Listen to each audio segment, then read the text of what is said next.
Ciao, oggi preparo delle brioche lievitate alle mele, morbide, profumate e perfette per la colazione. Una ricetta semplice che profuma di casa. Se vi piacciono i dolci soffici e delicati, questa è la ricetta giusta.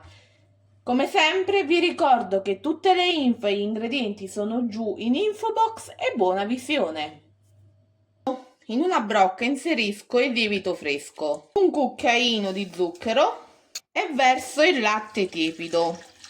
Un cucchiaio mescolo il tutto, in questo modo aiuto il lievito a sciogliersi.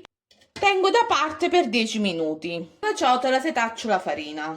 Al centro creo un piccolo buco, verso il latte con il lievito ormai disciolto, un uovo, lo zucchero rimasto, un pizzico di sale e con una spatola inizio a lavorare gli ingredienti. Come si vede già dal video, gli ingredienti iniziano ad amalgamarsi tra loro, iniziando a creare un impasto. Dopo che si è finito di amalgamare gli ingredienti con la spatola, si inizia a lavorare con le mani. Se vedi che l'impasto è troppo umido, si può aggiungere tranquillamente della farina. Questo è il risultato che si ottiene. Si aggiunge un po' per volta il burro e si continua ad impastare.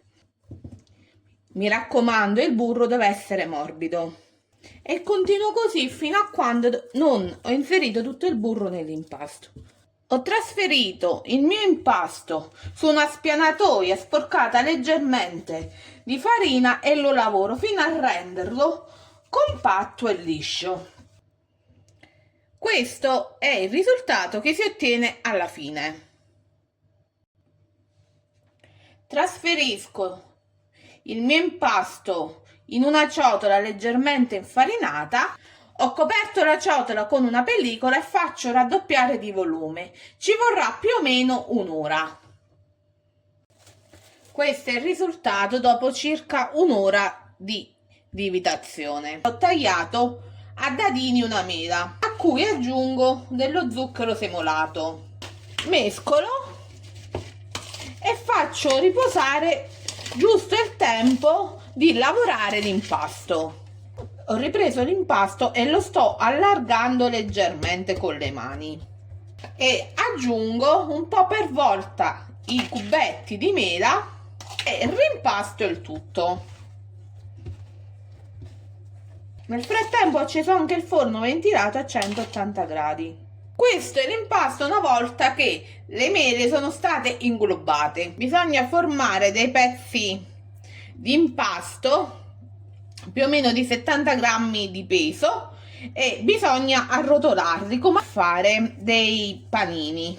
La nostra brioche è pronta e va trasferita in una teglia foderata da carta forno. E continuo così con il resto dell'impasto. Più o meno dovrebbero venire fuori 9 brioche alle mele. A questo punto spennello la superficie con un po' di uovo sbattuto con un goccio di latte e cospargo la superficie di granella di zucchero.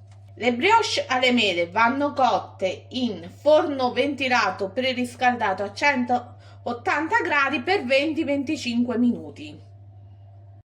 Queste sono le brioche di mele una volta cotte e messe a raffreddare su una gratella. Le brioche ormai una volta fredde vanno cosparse con lo zucchero a velo.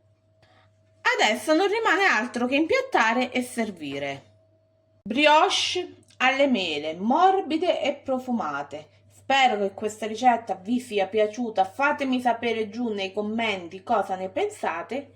Alla prossima ricetta, ciao e buon appetito!